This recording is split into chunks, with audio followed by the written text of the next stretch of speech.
Hello and welcome back to another episode of Critical Reactions with your host Bryan. We're going to continue on with this week's theme of world music or world-ish music, pairing Western sounds with non-Western sounds. This one was suggested. It says that this is from a time when mixing world musics with Western sounds was at its peak of popularity, possibly, with prominent artists like Peter Gabriel and Paul Simon doing tons to highlight, especially African colleagues. We're going to be looking at Paul Simon with Ladysmith Black Mambazo. The track is Diamonds on the Soles for Shoes. It is a live video from the 1987 The African Concert. So let's dive into this and see what's going on. Paul Simon.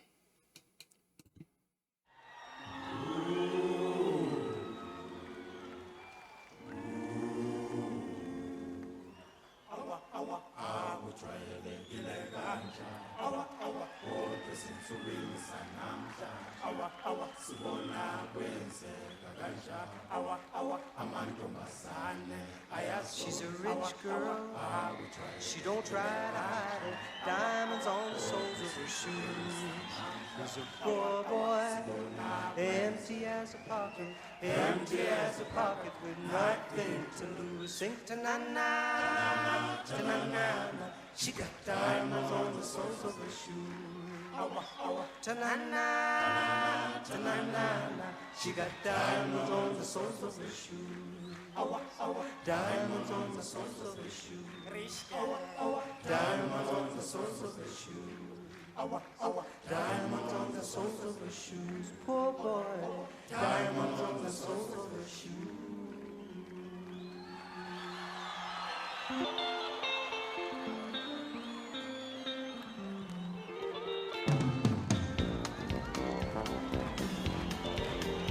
Okay.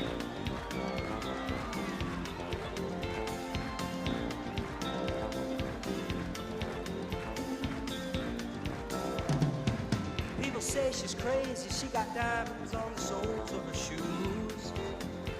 Well, that's one way to lose these. That is a funky bass tone, by the way. Diamonds on the soles of her shoes. She's physically forgotten, and then she slipped into my pocket with my car keys. She said, you've taken me for granted because I please you. Wearing these diamonds, and I could say,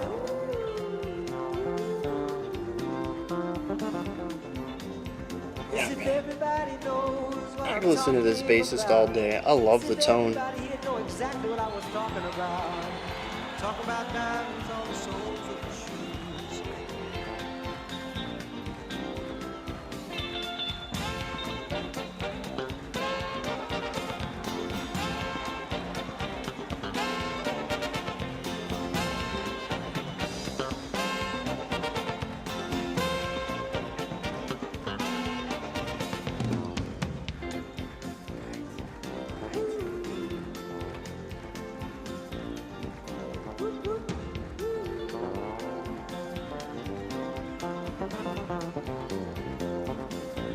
Fretless too. She makes the sign of a teaspoon, he makes the sign of a wave. The poor boy changes clothes, he puts on a aftershave to compensate for his ordinary shoes. She said, honey, take me dancing, but they ended up by sleeping in a doorway by the bodegas and the lights on up a Broadway, wearing diamonds on the soles of their shoes. And I could say,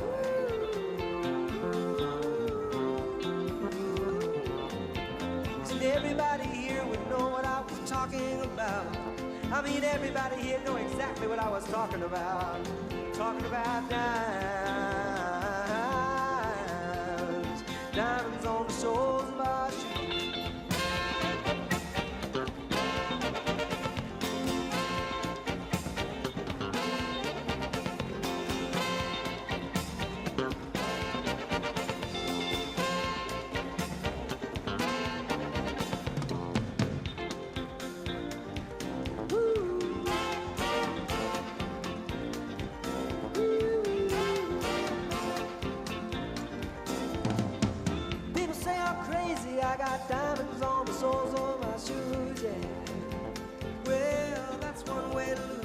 walking blues, diamonds on the soles of your shoes.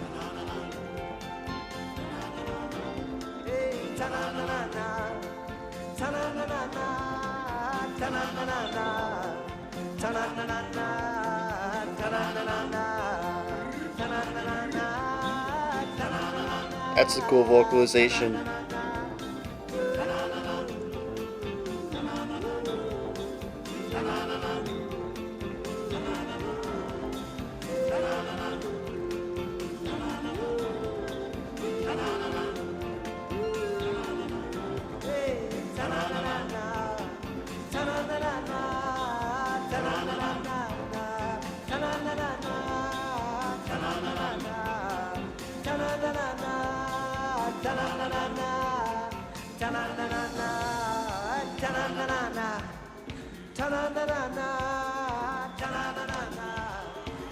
Yeah, just percussion to wrap it up. That's fun.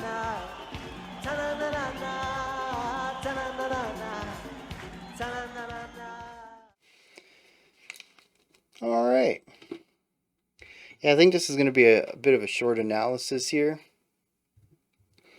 Primarily because this is a kind of a typical folk song in that there's not a lot going on musically. We have an A section and then an expanded A section with more instrumentation on it. And we sort of, we bounce back and forth between the vocal led sections and the brass and guitar led sections. And that's the gist of the song, though there is the really nice intro that I want to talk about real quick too. So let's dive into this and see what's going on. Oh, there's a music video version too. Huh. I might check that out too, because I was just jamming along. I had a real good time listening to this. So our intro is very cool because we got some elements of call and response. We got some elements of repetitive rhythmic ideas, and some really cool phonetic ideas with the language. I don't know if it was vocalizations. I know there was quite a few sections throughout this track that I think were just sounds being made with the mouth. But there seemed to be specific syllabic ideas in there, whereas the end was just na na na na, just the one sound over and over in a rhythmic pattern. There were different syllables at the beginning, so I'm curious. We'll figure that out when we hit the lyrics, I suppose, see if there's anything in there. But overall, we started off with something that felt very, very African, folk African. Well, I say folk. I actually don't know if there's a modern movement in African music. Once again, I mean, this week is definitely highlighting a lot of blind spots in my world music's knowledge, and it's been a joy so far to listen to all this stuff and kind of be reminded that I still have a lot to learn about music as well. But yeah, I'm just gonna stick with folk African. It reminds me of older stuff, centuries ago style of music, but highly rhythmic, highly repetitive, usually with call and response elements going on. There's a lot of this incorporated here that I think is really neat because it eventually gets paired with a folk rock kind of thing going on.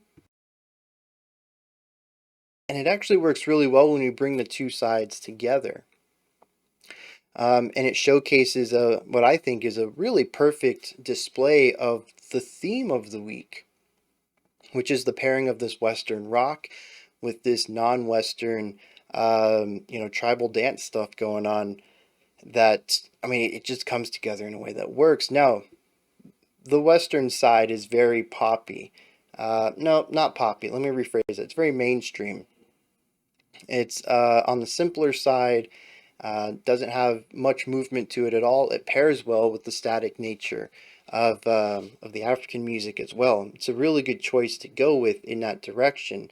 more so than if we were to try to pair something specifically like this type of African music with something that is more directive and linear.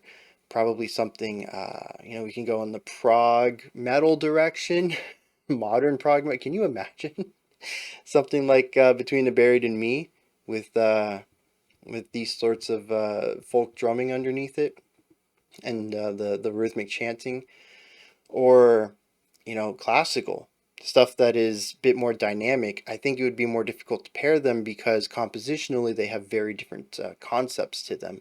Whereas this folk rock idea has that same static element to it, it really helps everything gel together a lot better. Although that's not to say that you can't combine it with any other genre, just it's really easy to blend the two here. I think it's a smart choice. I don't know all of Paul Simon's library. I don't know if he does anything a bit more static or if he is more of a folk rock artist where he primarily sits within an A section for most of his stuff. But the decision here to go in that folk direction was really smart given what they were trying to achieve. Um, so yeah, just it's just a really great intro, and it sets up a lot of the rhythmic vibes and just overall danciness that we'll eventually see in the rest of the track as well. Speaking of the rest of the track, this is where we get to our A section. We get the vocals on top of the vocalization from the group. We have a variety of percussion here. We have hand drums, we have the drum kit, we also have rhythmic stuff coming out of the vocals, and we have the bass, which is just a funky tone altogether, but doing some really funky things with the bass line as well. Just a really, I mean, I could praise the bass all day on this, and like I mentioned, I could listen to the bass all day. That bass is just killing it with the tone, with the bass lines, with the movement, all of it. Just really great stuff. And then we have a guitar vamping off to the side. In a lot of ways, this is kind of a typical jazz rhythm section. Moving bass line giving us our chord progression, the drums sitting in the back playing a bit lighter. We had that nice cross stick idea to keep the drums from being too open, kind of keeping that lower energy. And then the guitar vamping on some chords, mostly palm muted. Pretty straightforward jazz ideas here. Um, oh, and in a way, this kind of is a jazz track, just if we never go to a solo section. Huh. We have the vocals here. Both the group, what was the group's name? Wow. It is not in the description. Wow. Also, it doesn't seem like there's very many lyrics, but oh, that's just the chorus. They didn't put all the lyrics. Um, I want to make sure I name Ladysmith Black Mambazo. Yeah, so they have some vocalizations as well as some harmonies. They play both harmonizing with Paul as well as occasionally doing some back and forth call and response stuff. And it's just a really great lead melody line here. Um, it's very palatable, very listenable, and it's catchy. That is our A section, and that brings us to our B section, which is A with a variation. The guitar picks up a little bit. We bring in the second guitar. Paul gets off of vocals and does a bit of guitar work. The drums open up quite a bit, and most importantly, we have a sonic differentiation with the horns coming in. And it's not a massive idea. It's a little one bar phrase with a second bar small variation on the rhythm, and that gives us this nice syncopated, bright, brassy sound. I say brass, saxophone's in there. It's a woodwind instrument, but it's made of brass. It has a different tone to it than, say, a clarinet, actually made out of primarily wood. But it is a woodwind. It is a reeded instrument, unlike the trumpet. Um, but yeah, and so this section kind of moves into more of the dancey bit where the groove comes through the drums much stronger. I think we get off the cross stick idea, and the brass with their syncopated idea comes through and really provides a rhythmic juxtaposition to the core groove that we get from the bass and the drums, and provides that dancey bounciness to it. And that's the song. We go between the vocals, the more withheld section with the vocals in it, and the more opened up section with the brass in it. It works 100%. There's a lot of music that does this idea. I mean, folk music as a whole likes to stick within an A section anyways. So, I mean, that's a massive genre right there. But there just isn't a lot to dive into on this track in that perspective. But I think it's really nice that we did get something that pairs something so obviously on the surface not Western with a very clear Western style foundation and bringing them together in a way that augments both sides. While there isn't really a lot to dig into here theoretically, it does fit the theme, I think, the best all week so far. I mean, Talking Heads was a little light on the worldish stuff. Rakim, though, from Dead Can Dance, yeah, that was. Oh, that didn't have a lot of Western influence. It had a little bit, but. And then Alm was something. So yeah, I think this might be the best combination of the two so far. Just in the clarity of where both sides are in separation and how they meet together. So with all that said, let's dig into some lyrics and wrap this one up. So to start with, the sounds at the beginning of the song are actually another language. It is Zulu. Very cool to have added that. I wish we could have heard a little bit more of it throughout the track. It appears the na na na section is just na na na.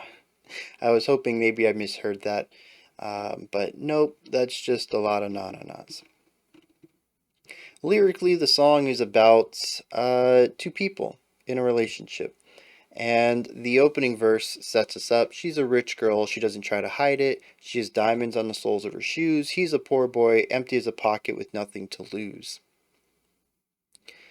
Um, I mean, they list that as the intro. To me, that's the opening verse. The next verse says that she feels forgotten in the relationship and explicitly states that the boy has taken her for granted because she pleases him wearing these diamonds on the shoes. Almost as if to say, you know, you only appreciate me for my wealth, is what I'm getting out of that. And then verse 2 shows the differences between these two characters. This is very weird to start the track like that. There's these two people, and the one doesn't feel appreciated by the other, and then the next verse is about them having a night on the town. I'm not really sure the direction of the story. It seems a bit nonsensical to me. Verse 2, though, says that they have difficulties communication. It says she makes the sign of a teaspoon, he makes the sign of a wave. But he eventually puts on better clothes and a little bit of aftershave to compensate for his ordinary shoes. They go dancing and they end up having a night on the town for a poorer person, um, ending up sleeping in doorways by the bodegas and the lights on Upper Broadway while wearing diamonds on the soles of their shoes. And that's pretty much how it ends. We end the track with a line that is reprised from earlier. It says, I've got diamonds on the soles of my shoes. Well, that's one way to lose these walking blues. There's a lot of stuff in here. A lot of stuff going on. First of all, I think the core section here is about meeting people in the middle and finding experiences outside of your own bubble. These two people couldn't be from vastly different worlds. Or could it be from more different worlds?